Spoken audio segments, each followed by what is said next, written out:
Olá pessoal, eu sou a Luíse Castanhedo e eu estou aqui para contar para vocês as novidades sobre os bastidores da transição planetária. E hoje, pessoal, nós vamos dar continuidade à nossa análise do livro de Urântia e vamos hoje falar sobre a sétima parte. Hoje é o sétimo vídeo exclusivo sobre o livro de Urântia. Lembrando a todos vocês que esses vídeos estão sendo colocados numa playlist especialmente criada chamada O Livro de Urântia. Mas antes de eu começar a contar mais um pouco sobre esse livro, vamos rodar a vinheta.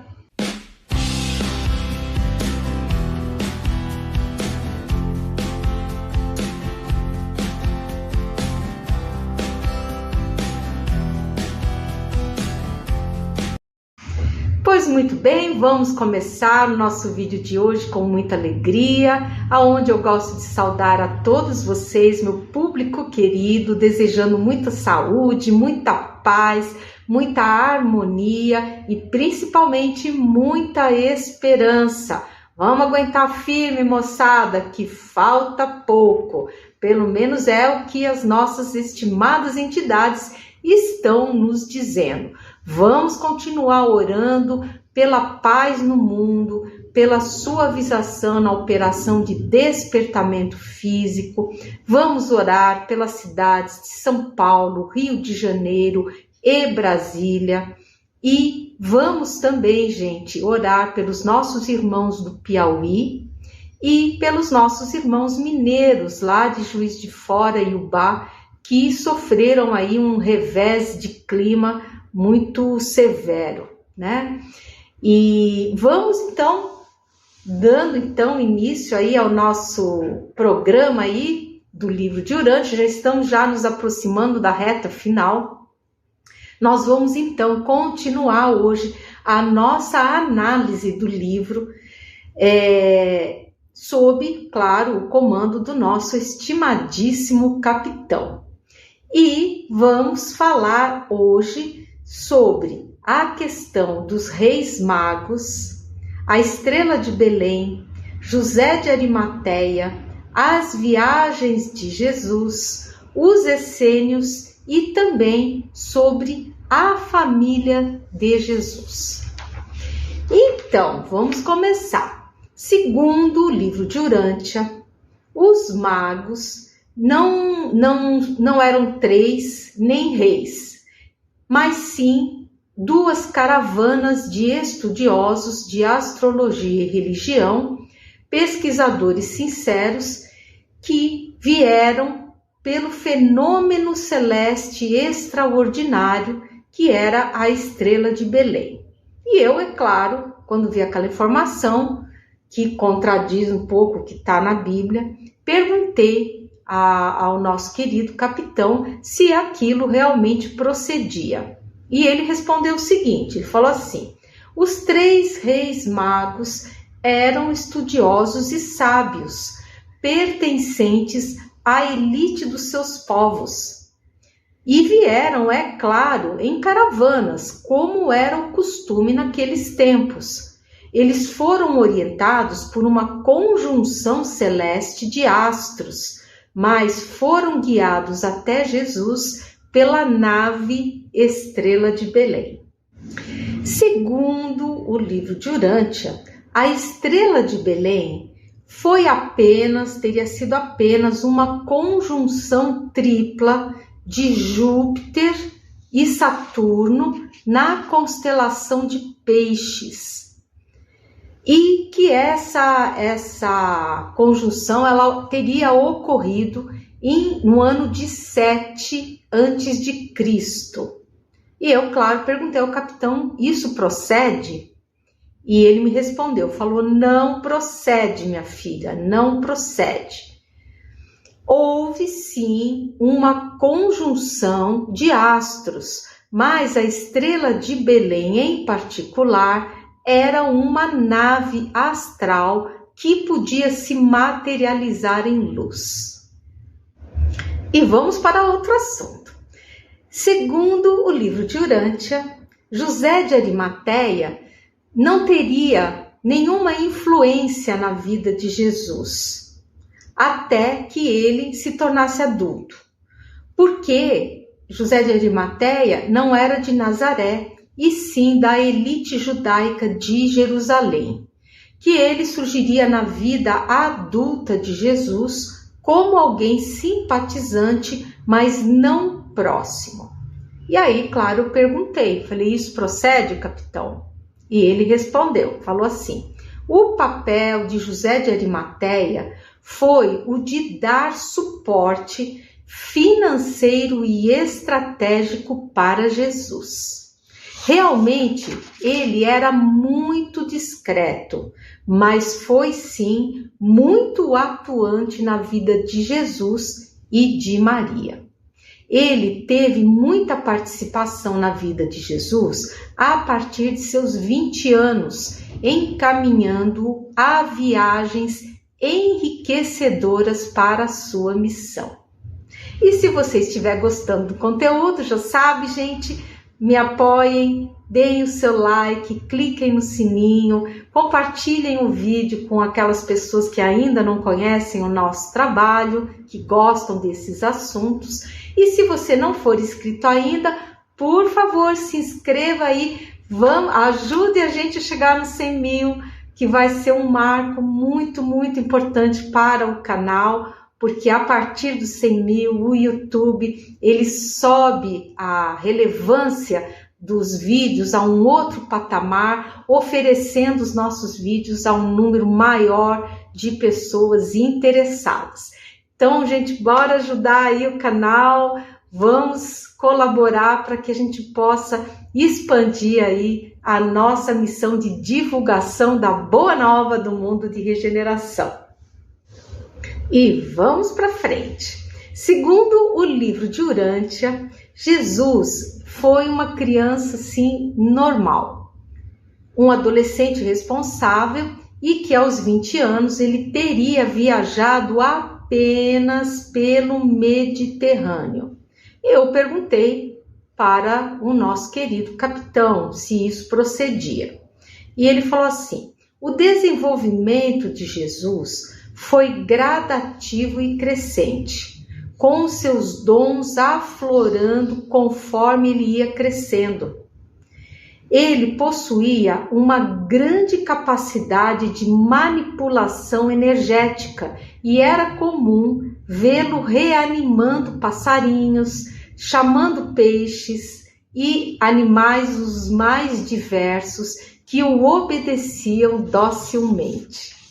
Ele também possuía grande capacidade de raciocínio e notável inteligência e sensibilidade, algo extremamente raro na humanidade daquela época, ainda muito bruta e ignorante.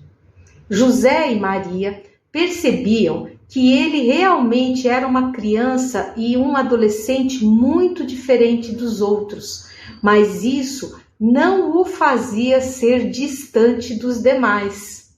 Ao contrário, a sua doçura e alegria eram contagiantes e todos gostavam de tê-lo por perto. As suas brincadeiras eram alegres e animadas, sempre muito bem conduzidas, sem qualquer tipo de agressividade ou violência.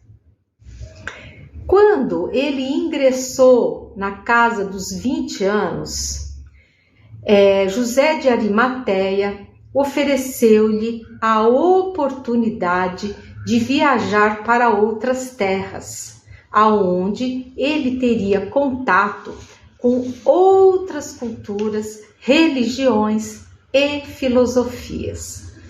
E essas filosofias, culturas e religiões iriam enriquecer o seu conhecimento, auxiliando a compreender-se melhor, bem como ao seu entorno. E sim, Jesus foi para lugares distantes, como a Índia e a China, nas caravanas de José de Arimateia, amealhando muitas e riquíssimas experiências. Com seu alto potencial intelectual, Jesus tudo absorvia com rapidez incrível, não sendo necessárias estadias longas nesses lugares. De resto, a rica cultura e mescla das populações existentes no Mediterrâneo foram suficientes para completar sua formação geral em conhecimentos filosóficos e tecnológicos da época. A Biblioteca de Alexandria era um local de concentração de conhecimento maravilhoso e muito Jesus bebeu dessa fonte. Também ele estagiou com os essênios, formando um grande mosaico de todo o conhecimento planetário existente à época. Como dito anteriormente, devido à sua capacidade intelectual excepcional, tudo aprendia muito rapidamente. Então, pessoal, eu gostaria de esclarecer aqui um fato que é o seguinte: muitas pessoas já têm me escrito dizendo assim, mas por que Jesus precisaria viajar para ampliar os conhecimentos dele? Como assim, ele já não sabia tudo? E, gente, a coisa não é desse jeito. Jesus, dentro da sua profunda humildade, quando ele se encarnou aqui no planeta, a projeção de ubiquidade dele, né? Se encarnou isso, gente, só um ser assim elevadíssimo como Jesus tem condição de fazer, manter uma projeção em ubiquidade por anos, obedecendo a todas as leis físicas do planeta, porque ele fez isso. Então ele veio se formando, ele nasceu como bebê, ele foi uma criança normal, e aí ele também se submeteu ao véu do esquecimento. Então, quando ele era criança, ele não tinha ainda noção da missão dele. Essa noção, ela foi desabrochando, ela foi aflorando à medida em que o corpinho físico dele foi crescendo. E isso foi indo, crescendo, até o momento do batismo. Tá? Isso nós ainda vamos também estudar. E quando houve o batismo, então ele teve aquela descoberta, digamos assim, e ele então se conscientizou de toda a missão dele. Mas até lá ele foi recebendo todas as informações que ele precisava para consolidar a cultura dele, consolidar o entendimento dele sobre como a humanidade funcionava naquela época. Né? Os costumes, a forma de ser, de tudo. Né? Então a gente tem que também compreender isso, né? Que não é mágica, gente, não é mágica. Tudo tem a sua forma de correr, tudo tem a sua forma de ser, né? E isso tudo é muito interessante. Mas vamos lá, bora ver mais uma coisinha aqui. O livro de Urântia, então, diz que Jesus possuía irmãos e irmãs e que ele ajudou a criá-los.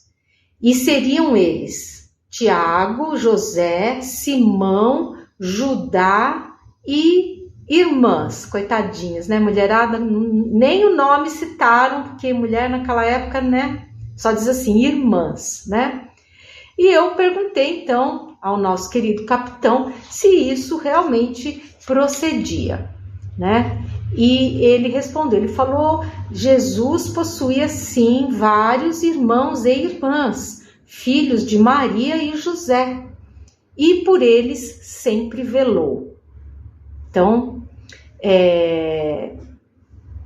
ele trabalhou para sustentá-los, todo mundo sabe disso, e depois foi quando o segundo irmão dele, o segundo mais velho, atingiu a idade de poder trabalhar e sustentar a família, foi então somente após isso que ele deixou então o irmão a cargo e pôde se dedicar à importantíssima missão que ele tinha vindo desempenhar aqui no planeta, né?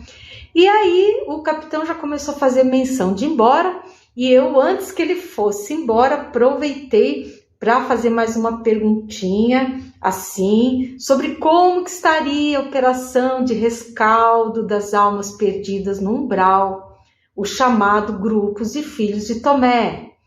E aí ele falou assim, olha, o grupo de filhos de Tomé está quase no fim, restam bem poucos, a maioria conseguiu acompanhar os missionários da luz, mas nós continuamos a nos empenhar para resgatar a todos. O objetivo da espiritualidade é zerar esse grupo de filhos de Tomé. E ele falou, nós trabalharemos firmes até o toque das trombetas, quando então tudo cessará. E aí, quem foi, quem não foi, vai ficar no umbral, mas depois não pode reclamar, né? E aí, realmente, ele se despediu e foi embora, me deixando com aquele gostinho de quero mais. Então, pessoal, não no próximo episódio, mas no próximo episódio do livro de Urântia, tá? Que vai ser a parte 8, né? Nós vamos abordar, gente, os seguintes assuntos. Vou até ler aqui, porque é umas coisas bem interessantes, ó. Nós vamos falar sobre os milagres de Jesus, a ressurreição dele, a decomposição do seu corpo físico, vamos falar sobre o Santo Sudário, a dor da crucificação e a descida à casa dos mortos. Então vai ser um episódio bem bacana do livro de Urântia, para quem gosta desse assunto, desse tema que foi muito, muito solicitado pelos ouvintes, né? Já estamos nos aproximando da reta final, né? Porque já estamos na última parte do livro de Urântia, que é a parte que fala de Jesus, que é, gente, a parte mais grossa do livro, tá? Porque tem muitas e muitas informações sobre o nosso Jesus amado, muitas são iguais a dos textos bíblicos, então eu não estou entrando muito no que é igual, estou procurando selecionar os assuntos que têm alguma diferença, tá? Para a gente poder estar analisando se aquilo procede, se aquilo não procede, de acordo sob o ponto de vista da espiritualidade. Porque, gente, lembre-se, essas informações não são minhas, tá? Quem me dera eu tivesse, nossa, toda essa sabedoria. A sabedoria toda, gente, da espiritualidade e dos nossos irmãos estelares elevados. Eu aqui sou apenas o instrumento, sou apenas a porta-voz dessas informações, tá bom? Então é isso, pessoal. Espero que vocês tenham gostado do conteúdo aqui do vídeo. Eu sou a Luíse Castanhedo, espero vocês no próximo episódio aqui desse canal. Então, um grande abraço e até lá!